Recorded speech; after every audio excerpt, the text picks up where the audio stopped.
Share market में ज्यादा return निकालने का सिर्फ एक ही तरीका होता है, वो है आपको अच्छे अच्छे कंपनी के शेयर को खरीदना पड़ेगा। आपको किसी भी कंपनी के शेयर को खरीदने से पहले उस कंपनी का टोटल बिजनेस को समझना पड़ेगा कि वो कंपनी का बिजनेस कैसा है। उस कंपनी का टोटल फंडामेंटल को समझना पड़ेगा कि आखिर उस कंपनी का फंडामेंटल कैसा है।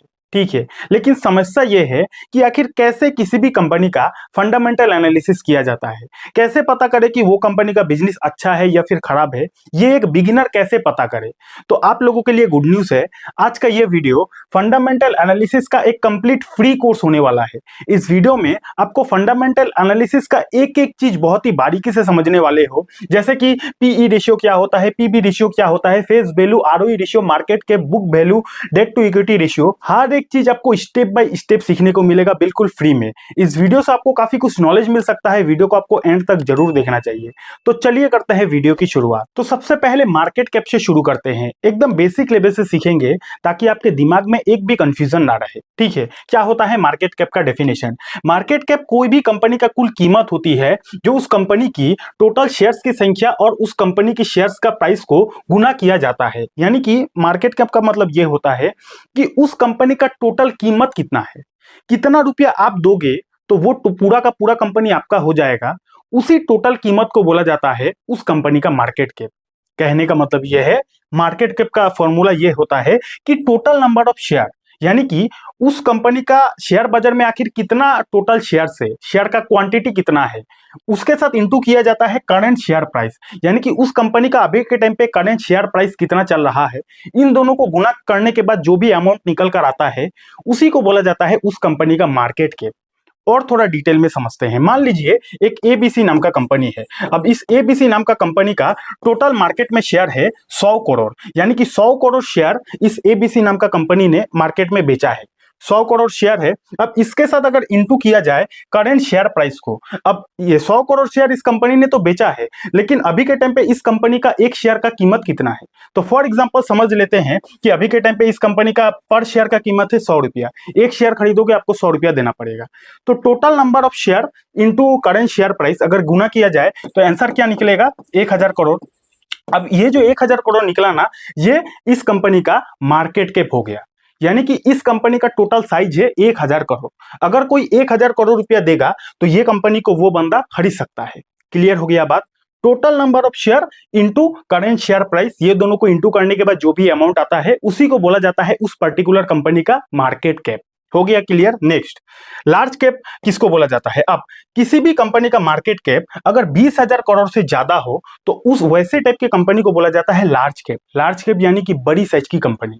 अगर किसी कंपनी का मार्केट कैप 20,000 करोड़ से ज्यादा है, उन कंपनी को बोला जाता है बड़ी साइज की कंपनी, यानी कि लार्ज कैप कंपनी। क्लियर हो गया बात? नेक्स्ट, मिड कैप कंपनी किसको बोला जाता है? अगर किसी कंपनी का मार्केट कैप 5,000 करोड़ से 20,000 करोड़ के बीच में है, वैसे टाइप की कंपनीज को बोला जाता है mid cap company. Small cap company किसको बोला जाता है? अगर किसी कंपनी का मार्केट कैप 1000 करोड़ से 5000 करोड़ के बीच में आता है, वैसे टाइप की कंपनी को बोला जाता है स्मॉल कैप कंपनी, यानी कि छोटी छोटी कंपनी। और अगर किसी कंपनी का मार्केट कैप 500 करोड़ से भी कम है, वैसे टाइप की कंपनी को बोला जाता है माइक्रो कैप, नैनो कैप या फिर पेनी स्टॉक, छोटा छोटा कंपनी, चिंटू पिंटू कंपनी। किसको बोला जाता है? जिन कंपनी का मार्केट कैप 500 करोड़ से भी कम हो गया? क्लियर हो गया? अब यहां पे आपको समझना पड़ेगा कि जिस कंपनी का मार्केट कैप जितना ज्यादा होता है, वैसे टाइप के कंपनी के शेयर को अगर आप खरीदते हो तो वहां पे आपका पैसा का डूबने का जो डर है, जो रिस्क है, वो काफी ज्यादा कम होता है। क्योंकि बड़ी साइज की कंपनी है, रातों रात तो नहीं डूब सकती है, तो रिस्क काफी ज्यादा कम होता है अगर आप ज्यादा बड़ी साइज की कंपनी के शेयर को खरीदते हो। लेकिन यहाँ पे अगर रिस्क कम है तो भैया आपको रिवॉर्ड भी कम मिलेगा, यानी कि जो रिटर्न है वो भी आपको कम ही मिलेगा। ज्यादा रिटर्न का एक्सपेक्टेशन मत रखना अगर आप किसी बड़ी साइज की कंपनी के शेयर को खरीदते हो, क्योंकि एक बड़ी साइज की कंपनी को और ज्यादा ग्रो करने के लिए उसके पास स्कोप काफी ज्यादा कम होता है। तो बड़ी साइज की कंपनी के शेयर को खरीदोगे तो रिस्क कम होता है और रिवॉर्ड भी कम ही होता है। उसी तरह मीडियम साइज की कंपनी के शेयर को खरीदते हो, यानी कि मिड कैप कंपनी के शेयर को खरीदते हो, तो आपके पैसों पे रिस्क भी मीडियम रहता है और आपका पैसों का जो ग्रोथ का अपॉर्चुनिटी है वो भी मीडियम ही रहता है। उसी तरह अगर आप किसी स्मॉल कैप कंपनी के शेयर को खरीदते हो, यानी कि छोटी छोटी कंपनी के शेयर को खरीदते हो, तो आपके पैसों पे भरपूर रिस्क रहेगा। छोटी साइज की कंपनी कभी भी डूब सकती है, तो पैसों पे रिस्क तो काफी ज्यादा रहेगा, लेकिन आपका जो रिवॉर्ड है, रिवॉर्ड मिलने का चांसेस है वो भी काफी ज्यादा रहता है, क्योंकि छोटी साइज की कंपनी को ग्रोथ के लिए काफी ज्यादा स्कोप रहता है। ठीक है। उसी तरह अगर आप एकदम छोटी साइज की कंपनी के शेयर को खरीदते हो, यानी कि micro cap, nano cap, penny stock के शेयर को खरीदते हो, तो ऐसे टाइप की कंपनी में आपका पैसा कभी भी डूब सकता है, क्योंकि जो कंपनी का साइज 500 करोड़ से कम है वो कंपनी कभी भी रातों रात खत्म हो सकती है। तो रिस्क काफी ज्यादा हायर रहता है। लेकिन ऐसे टाइप की कंपनी अगर चल गया, और वो भी चलने के लिए लक का भी जरूरत होता है, अगर चल गया तो आपको मल्टीबैगर रिटर्न भी मिल सकता है। ठीक है, तो मार्केट कैप का क्या क्या कॉन्सेप्ट होता है क्लियर हो गया। अब नेक्स्ट समझते हैं। नेक्स्ट है पीई रेशियो, सबसे ज्यादा पॉपुलर और सबसे ज्यादा इंपॉर्टेंट रेशियो। क्या होता है पीई रेशियो का डेफिनेशन? पीई रेशियो का फुल फॉर्म होता है price to earning ratio. PE ratio एक कंपनी का शेयर की प्राइस के साथ उस कंपनी का अर्निंग का कंपेयर करने का एक तरीका होता है। यानी कि किसी भी कंपनी का शेयर का जो प्राइस है, वो शेयर का प्राइस के साथ उस कंपनी का जो अर्निंग है, यानी कि कंपनी पैसा कितना कमा रही है, इन दोनों को कंपेयर करने का तरीका ही होता है, उसी तरीके को बोला जाता है पीई रेशियो। और क्लियर हो जाएगा, वीडियो को आगे आगे देखो। ये रेशियो इन्वेस्टर्स को ये समझने में मदद करता है कि कंपनी का शेयर का प्राइस उसके अर्निंग के हिसाब से सही है या फिर गलत है। यानी कि किसी भी कंपनी का शेयर का जो प्राइस है, वो शेयर का प्राइस उस कंपनी का अर्निंग के हिसाब से सही है या फिर गलत है, ये समझने में मदद करता है पीई रेशियो। कहने का मतलब यह है कि मान लीजिए कोई XYZ नाम का कंपनी है, और इस XYZ नाम का कंपनी का फिलहाल एक शेयर का प्राइस है 1000 रुपया। अब हमें कैसे पता चलेगा कि इस कंपनी का एक शेयर का प्राइस है 1000 रुपया, क्या ये शेयर महंगा मिल रहा है या फिर सस्ता मिल रहा है? हमें कैसे पता चलेगा? अगर हम बाजार में मोबाइल खरीदने जाते हैं और किसी मोबाइल का दाम अगर 50,000 रुपया है, तो हम ये तो पता लगा सकते हैं कि उस मोबाइल का एक्चुअल प्राइस कितना है, गूगल वगैरह करके इतना तो पता लगा सकते हैं। लेकिन बात जब शेयर बाजार में आ जाता है ना, तो शेयर बाजार में अगर किसी कंपनी का शेयर का प्राइस 1000 रुपया है, तो हमें कैसे पता चलेगा कि शेयर का प्राइस महंगा है या फिर सस्ता है? तो यहीं से पीई रेशियो का जन्म हुआ है। पीई रेशियो का मतलब कंपनी का जो शेयर का प्राइस है, उस हिसाब से उस कंपेयर में कंपनी का अर्निंग कितना है, उसी को बोला जाता है पीई रेशियो। ठीक है, अब पीई रेशियो ज्यादा होना अच्छा होता है या फिर कम होना अच्छा होता है, कितना होना अच्छा होता है, आइए उसको भी समझते हैं। तो पीई रेशियो ज्यादा होना अच्छा है या फिर कम होना अच्छा है, ये इस बात पर डिपेंड करता है कि उस कंपनी का फ्यूचर में ग्रो करने का और कितना स्कोप है। अगर मान के चलते हैं किसी भी कंपनी का पी रेशियो अगर 100 है ना, तो ऐसा हम मान सकते हैं, एक एंगल से अगर देखें ना, तो 100 अगर पी रेशियो है तो काफी ज्यादा है, यानी कि उस कंपनी का जो शेयर का प्राइस है काफी ज्यादा महंगा है, क्योंकि पी रेशियो 100 है। ये हमने एक एंगल से देखा। दूसरा एंगल क्या है, मैंने क्या बोला कि पी रेशियो ज्यादा है या फिर कम है, ये इस बात पर डिपेंड करता है कि उस कंपनी का फ्यूचर में ग्रो करने का कितना ज्यादा स्कोप है। यानी कि एक एंगल से देखने से पता चल रहा है कि पी रेशियो महंगा है, शेयर का प्राइस महंगा है। दूसरे एंगल से अगर देख रहे हैं तो मार्केट ने इसको ज्यादा वैल्यूएशन क्यों दिया है? डेफिनेटली इसीलिए दिया है क्योंकि उस कंपनी को फ्यूचर में ग्रो करने का काफी ज्यादा स्कोप है, इसीलिए मार्केट ने ज्यादा वैल्यूएशन दिया है, इसलिए इस कंपनी का पी रेशियो ज्यादा है। और पी रेशियो ज्यादा है यानी कि शेयर का जो प्राइस है वो भी ज्यादा ही होगा। ठीक है, तो पी रेशियो ज्यादा होना अच्छा है या फिर कम होना अच्छा है, इस पर काफी लंबा चर्चा हो सकता है। किसी किसी का मानना है कि पी रेशियो ज्यादा होना अच्छा है, किसी किसी का मानना है कि पी रेशियो कम होना अच्छा है। तो इस पर कोई फिक्स आंसर नहीं है। आपको कभी भी एक रेशियो को देखकर शेयर बाजार में किसी भी कंपनी के शेयर को नहीं खरीदना है, आपको अलग अलग रेशियो को देखना है। हर एक रेशियो के बारे में वीडियो में आगे तो बताऊंगा ही। ठीक है, मोटा मोटी पी रेशियो समझ गए ना। नेक्स्ट, इस रेशियो को इंडस्ट्री पीई के साथ भी कंपेयर किया जाता है। मान के चलते हैं कोई ये कंपनी है, XYZ नाम का कंपनी है, इस कंपनी का मान के चलता है पी रेशियो है 20 का। अब आपने देख लिया 20 का पी रेशियो है, चलो अच्छी बात है। लेकिन सिर्फ आपको इस कंपनी का पी रेशियो नहीं देखना है।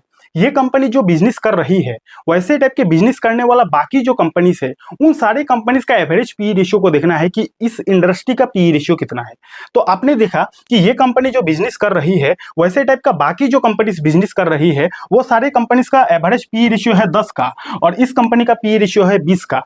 तो ऐसे एंगल से भी देखा जाए तो कंपनी का वैल्यूएशन ज्यादा है, क्योंकि कॉम्पिटिटर का पी रेशियो 10 है और इस कंपनी का पी रेशियो 20 है। तो यहां से देखा जाए तो कंपनी का वैल्यूएशन ज्यादा है, क्योंकि पी रेशियो ज्यादा है। ठीक है, तो पी रेशियो देखने का बहुत हर किसी का अलग अलग नजरिया होता है। क्या होता है पी रेशियो का फॉर्मूला? कंपनी का करंट का जो शेयर का प्राइस है, उसके साथ कंपनी का अर्निंग पर शेयर को डिवाइड किया जाता है, तो वहीं से पी रेशियो निकलता है। ठीक है, तो करंट शेयर प्राइस, कंपनी का शेयर का प्राइस जितना बढ़ते जाएगा, पी रेशियो भी बढ़ते जाएगा, और करंट शेयर प्राइस, कंपनी का शेयर का प्राइस जितना गिरते जाएगा, पी रेशियो भी गिरते जाएगा। उसी तरह अगर कंपनी का अर्निंग बढ़ते रहा तो पी रेशियो गिरते जाएगा, और अगर कंपनी का अर्निंग कम होते जाएगा तो कंपनी का वैल्यूएशन बढ़ते जाएगा, पी रेशियो बढ़ते जाएगा। ठीक है, तो ये मोटा मोटी कॉन्सेप्ट होता है पीई रेशियो का। क्लियर हो गया बात? नेक्स्ट क्या है? नेक्स्ट है पेग रेशियो यानी कि पीईजी रेशियो। क्या होता है पेग रेशियो का फुल फॉर्म? पेग रेशियो का फुल फॉर्म होता है price to earning growth ratio. क्या होता है इसका मतलब? सिंपल इसका मतलब ये होता है कि ये रेशियो एक कंपनी का शेयर का प्राइस और उस कंपनी की फ्यूचर अर्निंग ग्रोथ रेट को तुलना करने का एक तरीका होता है। यानी कि कंपनी का जो करंट शेयर का प्राइस है, वो शेयर का प्राइस के साथ उस कंपनी का फ्यूचर में और कितना ग्रोथ कर सकती है, वो कंपनी फ्यूचर में और कितना पैसा कमा सकती है, वो फ्यूचर के साथ, फ्यूचर ग्रोथ के साथ कंपनी का करंट शेयर प्राइस को तुलना किया जाता है। उसी तुलना किया रेशियो को बोला जाता है पेग रेशियो। और थोड़ा डिटेल में समझते हैं। ये रेशियो इन्वेस्टर्स को ये समझने में मदद करता है कि कंपनी का करंट शेयर का प्राइस उस कंपनी का फ्यूचर अर्निंग ग्रोथ के अनुसार कैसा है। यानी कि फिर से वही एग्जांपल लेते हैं कि एक XYZ नाम का कंपनी है और कंपनी का करंट शेयर का प्राइस है 1000 रुपया। ठीक है, अब करंट शेयर का प्राइस तो 1000 रुपया है। क्या ये कंपनी का फ्यूचर ग्रोथ के हिसाब से, फ्यूचर को प्रेडिक्शन किया जाता है कि फ्यूचर में ये कंपनी इतना % रिटर्न दे सकती है, फ्यूचर ग्रोथ के हिसाब से क्या ये कंपनी का शेयर का प्राइस अभी के टाइम पे 1000 रुपया सही है, महंगा है या फिर सस्ता है, इसको फ्यूचर के साथ, फ्यूचर ग्रोथ के साथ कंपेयर किया जाता है। उसी को बोला जाता है पेग रेशियो। ठीक है, पेग रेशियो में अनुमान लगाया जाता है कि ये कंपनी का फ्यूचर में ग्रोथ का कितना स्कोप है। अगर ग्रोथ का स्कोप ज्यादा होगा तो पेग रेशियो वहां से कैलकुलेट होगा, अगर ग्रोथ का रेशियो कम होगा तो पेग रेशियो उसी टाइप से कैलकुलेट होगा। ठीक है, अब ग्रोथ को कैसे अनुमान लगाया जाता है? तो किसी भी कंपनी का फ्यूचर में कितना ग्रोथ होगा, इसको अनुमान लगाने का बहुत सारा तरीका होता है। कंपनी का सेक्टर देखा जाता है कि वो कंपनी कौन सा सेक्टर से है, कंपनी का बैलेंस शीट को देखा जाता है कि कंपनी का बैलेंस शीट कैसा है, कंपनी का मैनेजमेंट को देखा जाता है, कंपनी का अलग अलग बिजनेस का स्ट्रैटेजी को देखा जाता है। इन सारी चीजों को देखकर मार्केट किसी भी कंपनी को एक वैल्यूएशन देता है। उसी वैल्यूएशन के साथ कंपनी का शेयर प्राइस का तुलना किया जाता है। उसी को बोला जाता है पेग रेशियो। क्लियर हो गया बात? अब नॉर्मली ऐसा माना जाता है कि अगर किसी कंपनी का पेग रेशियो 1 या फिर 1 से कम है तो वो कंपनी अंडर वैल्यूड है।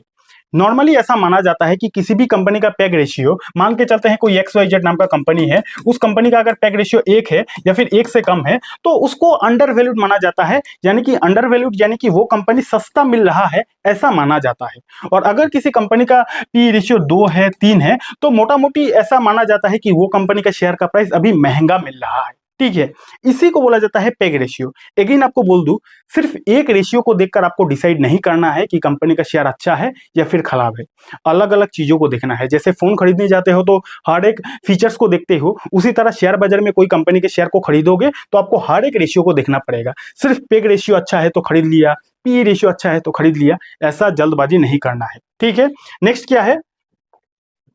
नेक्स्ट है, हाँ, अगर आपको शेयर बाजार में पैसा लगाना है तो आपके पास डीमेट अकाउंट होना पड़ेगा। तो जिस ब्रोकर को मैं खुद यूज करता हूं, उस ब्रोकर का लिंक आपको डिस्क्रिप्शन पर मिल जाएगा। वहां से भी आप अपने लिए डीमेट अकाउंट को खुलवा सकते हो। ठीक है, तो लिंक आपको डिस्क्रिप्शन पर मिल जाएगा। और अगर आपको शेयर मार्केट के बारे में कुछ भी सीखना है, चाहे ट्रेडिंग के बारे में, इन्वेस्टमेंट के बारे में, म्यूचुअल फंड के बारे में, SIP के बारे में, तो आप हमारे यूट्यूब चैनल का प्लेलिस्ट को विजिट कर सकते हो। शेयर मार्केट का कंप्लीट जानकारी आपको हमारे चैनल के प्लेलिस्ट में बिल्कुल फ्री में ही सीखने को मिल जाएगा। नेक्स्ट है बुक वैल्यू। बुक वैल्यू का मतलब होता है, बुक वैल्यू का मतलब कंपनी का टोटल एसेट और उस कंपनी का टोटल लायबिलिटीज के बीच का जो अंतर होता है, उसी को बोला जाता है बुक वैल्यू।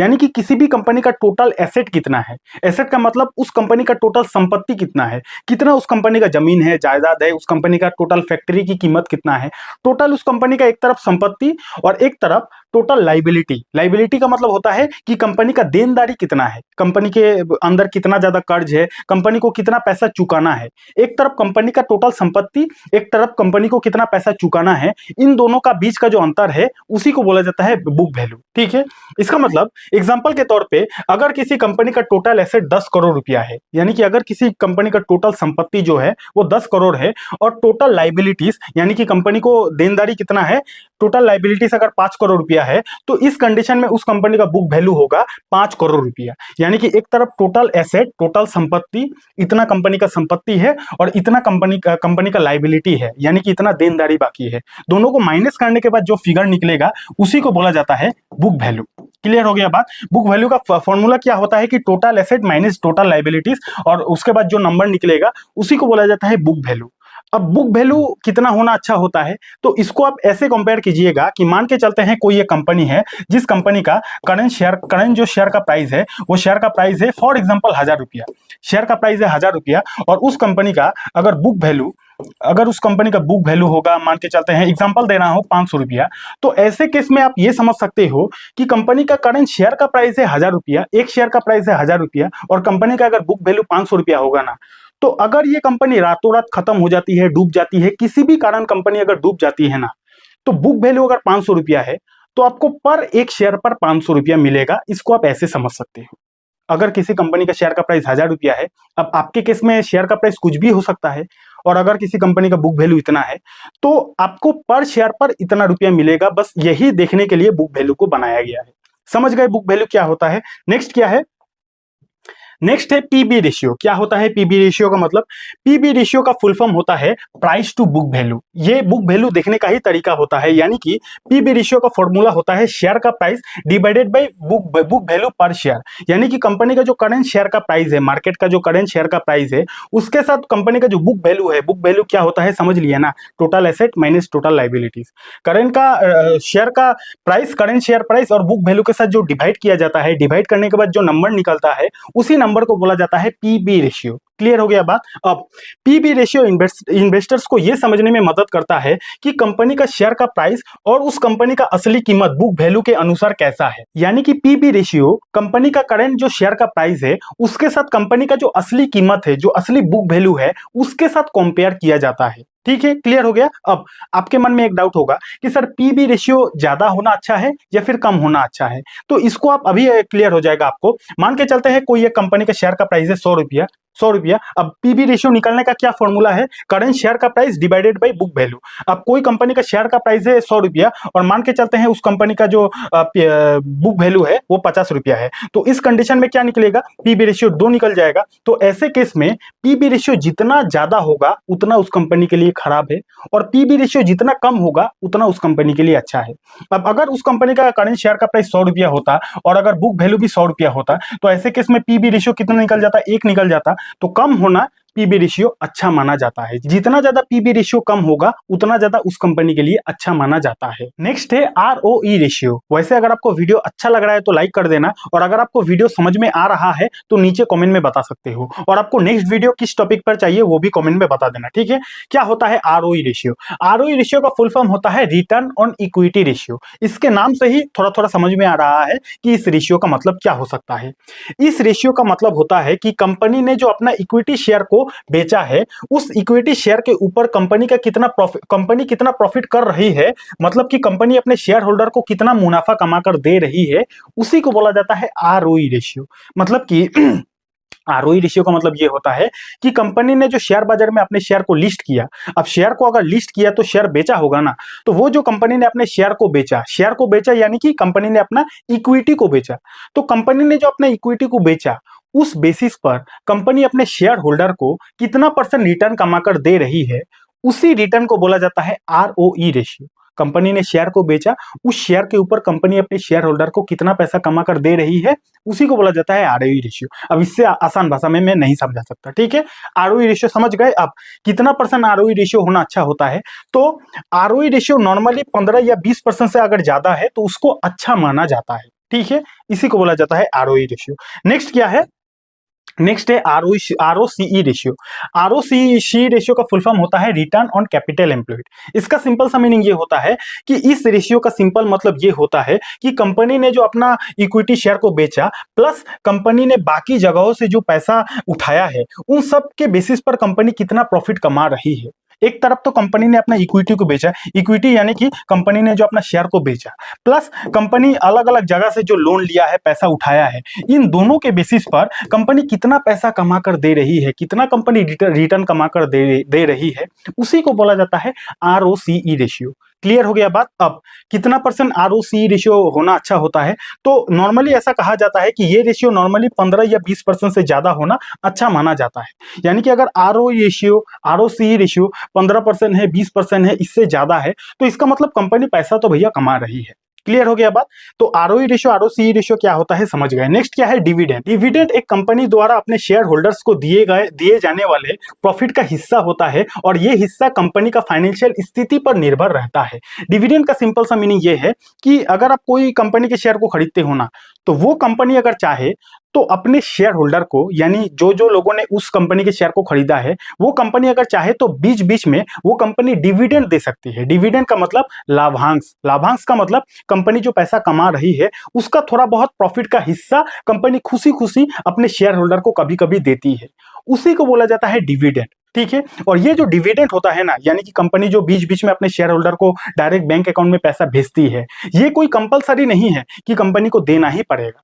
कंपनी का मूड के ऊपर डिपेंड है, बहुत सारी चीजों के ऊपर डिपेंड है। अगर कंपनी चाहे तो अपने शेयर होल्डर को डिविडेंड दे सकती है, अगर कंपनी चाहे तो अपने शेयर होल्डर को डिविडेंड नहीं भी दे सकती है। ठीक है, तो कोई कोई कंपनी हर क्वार्टर अपने शेयर होल्डर को डिविडेंड देती है, कोई कोई कंपनी हर 6 महीने में एक बार डिविडेंड देती है, कोई कोई कंपनी साल में एक बार डिविडेंड देती है। ठीक है, और कोई कोई कंपनी डिविडेंड देती ही नहीं है। ठीक है, तो डिविडेंड का मतलब यही होता है। अब आपके मन में एक डाउट होगा कि सर कोई भी कंपनी अगर डिविडेंड दे रही है तो ये अच्छा होता है या फिर खराब होता है? तो ये हर किसी का देखने का अलग अलग नजरिया होता है। कोई कोई चाहता है कि भाई मेरा कंपनी मेरे को डिविडेंड दे ताकि बैंक अकाउंट में बीच बीच में पैसा आता रहे, और कोई कोई चाहता है कि भाई डिविडेंड वगैरह कंपनी कुछ भी ना दे, कंपनी बेकार में क्यों डिविडेंड देगी, वो पैसा कंपनी अपना ग्रोथ में लगाए, अपना धंधा में लगाए, धंधा बढ़ेगा तो ऑटोमेटिक शेयर का प्राइस बढ़ेगा, तो ऑटोमेटिक मेरे को वहां से फायदा हो जाएगा, नहीं चाहिए मेरे को डिविडेंड। तो देखने का नजरिया चाहिए भाई। अगर आप मेरे से पूछोगे तो मेरे को भी डिविडेंड उतना पसंद नहीं है। कंपनी वो पैसा अगर सही जगह पे लगाए, कंपनी अगर ग्रो करेगी तो ऑटोमेटिक शेयर का प्राइस बढ़ेगा, मेरे को वहां से मुनाफा मिल जाएगा। ठीक है,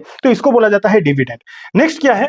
ईपीएस। क्या होता है ईपीएस का मतलब? ईपीएस का फुल फॉर्म होता है अर्निंग पर शेयर। नाम से ही समझ में आ रहा है, यानी कि कंपनी का अर्निंग पर शेयर कितना है, कंपनी का पर शेयर पर कंपनी कितना अर्निंग कर रही है, हर एक शेयर पर कंपनी कितना पैसा कमा रही है, उसी को बोला जाता है ईपीएस, यानी कि अर्निंग पर शेयर। यानी कि इसका मतलब ये होता है कि कंपनी अपने पर एक शेयर पर कितना अर्निंग कर रही है, बोला था ना, उसी को बोला जाता है अर्निंग पर शेयर। ये निकालने का फॉर्मूला ये होता है, ईपीएस का फॉर्मूला होता है नेट प्रॉफिट, यानी कि कंपनी का जो टोटल नेट प्रॉफिट है उसके साथ डिवाइड किया जाता है टोटल नंबर ऑफ शेयर, यानी कि कंपनी ने अपना कितना नंबर ऑफ शेयर को बेचा है मार्केट में, उसके साथ डिवाइड करने के बाद जो नंबर निकल के आएगा उसी को बोला जाता है ईपीएस। पर एक शेयर पर कंपनी कितना प्रॉफिट कमाकर दे रही है उसी को बोला जाता है ईपीएस। हो गया क्लियर? नेक्स्ट क्या है? नेक्स्ट है कैश फ्लो। कैश फ्लो का मतलब क्या होता है? इसका सिंपल सा मतलब ये होता है कि कंपनी ने कितना पैसा कमाया और कितना पैसा खर्च किया, उसके बाद कंपनी के हाथ में कितना पैसा बच रहा है, बस उसी को बोला जाता है कैश फ्लो। यानी कि कंपनी ने टोटल कितना पैसा कमाया और उस पैसे को कमाने के लिए कंपनी ने टोटल कितना पैसा खर्च किया, ये सब करने के बाद कंपनी का हाथ में कितना पैसा बच रहा है, उसी पैसे को बोला जाता है कैश फ्लो। हो गया क्लियर? नेक्स्ट, किसी भी कंपनी का हाथ में जितना ज्यादा कैश फ्लो है ये उस कंपनी के लिए उतना ही अच्छा माना जाता है। ये तो सिंपल सा बात है, किसी भी कंपनी के पास जितना ज्यादा पैसा होगा ये उस कंपनी के लिए उतना ही ज्यादा पॉजिटिव बात है। अगर कभी भगवान ना करे किसी कंपनी के ऊपर कोई संकट आ गया, कोई आग वगैरह लग गया, कुछ भी नेगेटिविटी कुछ हो जाता है, तो वैसे केस में अगर कंपनी के पास कैश फ्लो होगा, कैश होगा कंपनी के पास, तो उस पैसों से कंपनी उस बुरे समय का समाधान कर सकती है। ठीक है, तो कैश फ्लो इसी को बोला जाता है। नेक्स्ट क्या है? नेक्स्ट है प्लेज। अच्छा, कैश फ्लो समझ लिया। नेक्स्ट है प्लेज। प्लेज का मतलब होता है गिरवी रखना, यानी कि किसी भी सामान को देकर अगर पैसा उठाया जाता है, लोन लिया जाता है, उसी को बोला जाता है प्लेज, यानी कि गिरवी रखना। अब इसका शेयर मार्केट में कैसे इसको जोड़ा जाता है आइए समझते हैं। कोई भी कंपनी कहीं से भी पैसा उठाने के लिए अपना एसेट्स को या फिर अपना इक्विटी शेयर्स को प्लेज रख सकती है। ठीक है, यानी कि अगर आपने कोई कंपनी के शेयर को खरीदा है, अब वो कंपनी को अगर कभी पैसों की जरूरत पड़ गई ना, तो वो कंपनी चाहे तो उनके प्रोमोटर के पास, वो कंपनी के मालिक के पास जो शेयर है वो शेयर को बैंकों में गिरवी रख सकती है। और ये बात उस कंपनी के लिए बहुत ही नेगेटिव हो सकता है, क्योंकि कंपनी ने अपना शेयर को ही गिरवी रख दिया है, तो उसी को बोला जाता है प्लेज। तो ज्यादा प्लेज रखना किसी भी कंपनी के लिए अच्छा नहीं माना जाता है।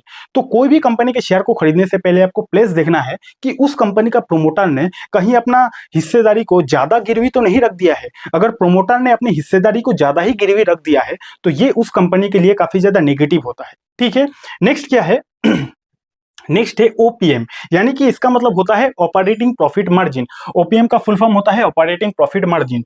ओपीएम का मतलब होता है कि कंपनी कोई भी प्रोडक्ट सेल करने के बाद उसके हाथ में कितना मुनाफा बच रहा है, मान के चलते हैं कोई एक कंपनी है, जो कंपनी कोई भी एक प्रोडक्ट बेचती है। अब कोई भी एक प्रोडक्ट बेचती है 100 रुपया में। अब प्रोडक्ट तो बेचा उसने 100 रुपया में, कंपनी का हाथ में आ तो गया 100 रुपया, लेकिन पता चला कि उस कंपनी को उस प्रोडक्ट को बनाने के लिए 80 रुपया कॉस्ट पड़ा था। यानी कि 80 रुपया उस प्रोडक्ट को बनाने में ही चला गया। अब कोई किसी भी प्रोडक्ट को बनाने में खर्चा तो है ना, एम्प्लॉय खर्चा है, उस प्रोडक्ट का दाम है, तो खर्चा था 80 रुपया, बेचा कंपनी ने 100 रुपया में। अब बेचने के बाद कंपनी का हाथ में कितना पैसा बचा? 20 रुपया। अब ये जो 20 रुपया बचा ना, इसी को बोला जाता है भैया ओपीएम, यानी कि ऑपरेटिंग प्रॉफिट मार्जिन। कंपनी अपना प्रोडक्ट बेचने के बाद, खर्चा वगैरह निकालने के बाद हाथ में कंपनी का कितना मार्जिन बचा, उसी मार्जिन को बोला जाता है ऑपरेटिंग प्रॉफिट मार्जिन। और किसी भी कंपनी का ओपीएम जितना ज्यादा होता है उतना अच्छा होता है। ओपीएम ज्यादा यानी कि कंपनी प्रोडक्ट को बेचने के बाद पैसा उसके हाथ में ज्यादा बच रहा है, और ओपीएम कम यानी कि कंपनी प्रोडक्ट तो बेच रही है लेकिन उसके पास उतना मुनाफा नहीं हो रहा है, मार्जिन नहीं टिक रहा है। ठीक है, तो उसी मार्जिन को बोला जाता है ओपीएम। ओके, क्या समझ में आ रहा है कि नहीं? कमेंट कर देना भाई, बहुत मेहनत से इस टाइप का वीडियो आप लोगों के लिए लाता हूं। ठीक है, ओपीएम हो गया। Debt to equity ratio. Debt to equity ratio का मतलब ये होता है, इसका मतलब होता है कंपनी ने जो इक्विटी शेयर को बेचा है उस बेसिस पर कंपनी ने कितना कर्ज लिया है। सॉरी, यहाँ पे स्पेलिंग गलत हो गया। यानी कि कंपनी जो शेयर बाजार में जब लिस्ट होती है तो कंपनी अपना शेयर को बेचती है। अब कंपनी जो अपना इक्विटी शेयर को बेचा है उसके बेसिस पर कंपनी ने कितना मार्केट से टोटल कर्ज लिया है, उसी को बोला जाता है डेट टू इक्विटी रेशियो। हो गया क्लियर? उसके बाद क्या है, ऐसा माना जाता है कि डेट टू इक्विटी रेशियो 1 या फिर एक से कम होना सही होता है। यानी कि देखो, कर्ज तो लेना उतना सही नहीं होता है, सभी लोगों को पता है।